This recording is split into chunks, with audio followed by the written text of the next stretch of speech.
mas mabilis ang pag-approve. And I guess being chairperson ng services and real estate, I think this is a welcome development idea.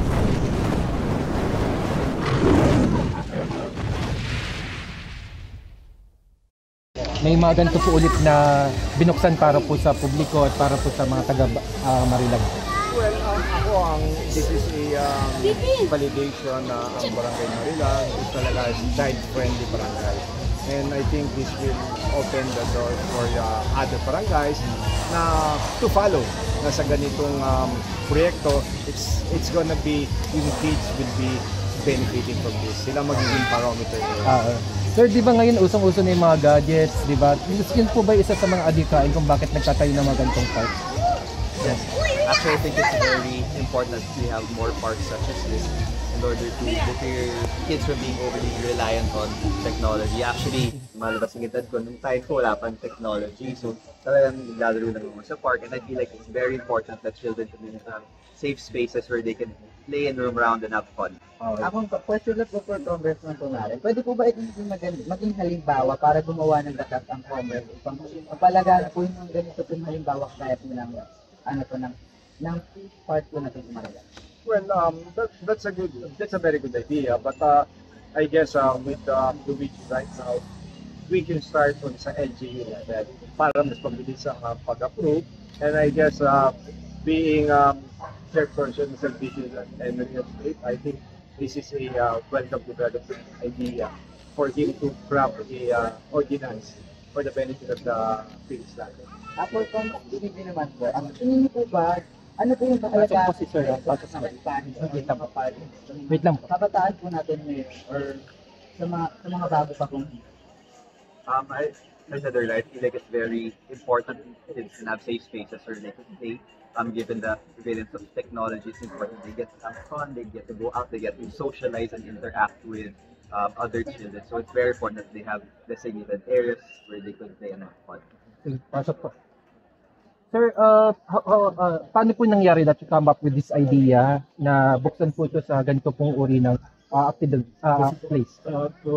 We have such a budget for development fund. So, I asked our council na mag-alok ng isang proyekto para sa playground ng buong plaza, ang buong plaza itself, na yung 20% na allotment na yun, na para dito lahat yan, kasi nagbabayang Barangay Marilag for a child-friendly barangay.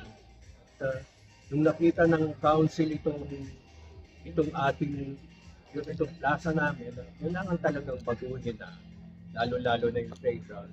Siguro worth naman na bigyan namin ng reward ng ating constituents. So, with the advice of course, Mayor Joy, Congressman Kumarin, and Councilor Luigi, sinatupad namin. Sir, there's a rules and regulations po dito sa park. Paano po ba yung open nito? Kaya anong oras na siya nagpo-flow? Yes po, 10 o'clock a.m. to 6 p.m. No? Pero medyo tatagalan namin kung weekends. Tapos, ang mga bata, 4 to 12 lang. 4 to 12 years old. Yung Adults po. mapapansin nyo, merong outdoor exercise equipment. Senior lang ang pwede. Hindi pwedeng hindi pwedeng yung buying for a senior. Yung mga ninuno, yun lang ang pwede. Sir, another question po for Kapitan Mati Perez. Can you describe to us what is Paraiso ng Batang Marilag and what is the inspiration behind this program po? Alam nyo, nakuha ko yan sa First Lady, Imelda Marcos. Nung araw meron siya ng Paraiso ng Batang Marilag. No? So, siguro, nung nakita namin ito, na dinubog ng mga bata kasi binuksan lang namin ang konti. Grabe, they did as a paradise talaga. Ito talaga yung sabi ko, tama yung project namin. Bigyan talaga ng ganitong lugar ang mga bata that they will treat it as a paradise. Speaking of the project po, sir, what are the steps po to make this project to life? Talagang bibigyan namin ng striktong hindi talaga pababayaan. Maintenance po. Meron kaming mga hinire na na magbabantay dito. Magme-maintain. Last question na po. What is the goal of Paraiso ng Batang Marilag? Para ang mga bata dito ngayon, sabi nga ni Consi Luis, alam mo, talagang they are into gadgets. Ngayon, meron mga gadgets, itong isang ito, talagang pagka nandun daw sa bahay, ngayon, dito na sila talagang inaalis na namin yung mga value ng mga bata sa gadgets. Kaya dito pa lang matitrain na sila para ang kininay itong klase itong Paraiso na. Last na po talaga. Ano po yung isang mensahe po na gusto niyo pong iwan sa mga bata o in general po sa project po niyo? My message is, mahal ko ang barangay. Mahal ko ang kabataan dito. Because I grew up in this place. Tulad din itong Franz, Luigi, dito rin sila dito sa, not only in Marilag, pero buong Project 4, dito sila kaya sabi ko nga doon sa introduction ko, mahal namin ito mga pumare. No? Katulad din ng magiging pagmamahal namin sa mga bata dito, hindi taga Marilag yung neighboring barangays, hindi naman namin ito ipagkakait sa kanila. Andito rin sila para talaga makatulong kami. Sabi nga niyo po, magiging example ito para sa ibang barangay na to make your place talagang child friendly. Ano po, follow up question na namin. Yung ano po, Sir, message na lang po sa atin pong mga viewers. Ano po yung maipapangako nyo po? Ano po yung maipapangako nyo pa po sa inyo pong mga consumer? Hindi lang nagtatapos itong proyekto ng Barangay Marilag Council sa tulong po ni Congressman Pumarin at Councilor Luigi na kanina nga bumulong na si Congressman. Project mo yan ha. Yung susunod daw doon. Sabi niya.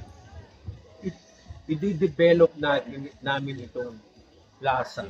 Talagang in our own little way para maging talagang kompleto na. Kasi meron kaming yung basketball court na yun na tawag namin dyan world class. Talagang ang ganda-ganda niya. No?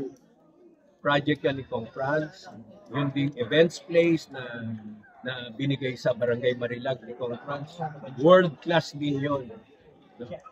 Tapos itong kiddie court, no, na part of it na i-develop din namin, no, sa tulong din ni Consi Luigi. At pati yung nagre-request sa amin yung taga-tennis na gawin na rin pickleball yun. Gano'n na rin. Ayun naman yan, pinangako ni Kong, gagawin ng pickleball. Ito buong ito i-develop namin para maging one-stop shop na plaza. Tapos, inano ko pa nga yung yung portion na yan yung inaantay-antay ng mga residente pagkaroon ng swimming pool dito. Okay. Sir, you have something to add on po? Well, kami are partner not only in Barangay Marilag, whole district. What's important yung project, kagaya ng hindi lang basta project. It should be award-worthy and hindi lang child-friendly. Mapapakinabangan ng lahat ng mga taga-barangay. On mine, just to build on what Confran said, I'll continue to support and advocate for programs such as this. I believe it's important to invest in the youth and education because they are the future of this country. Thank you so much po. Thank you.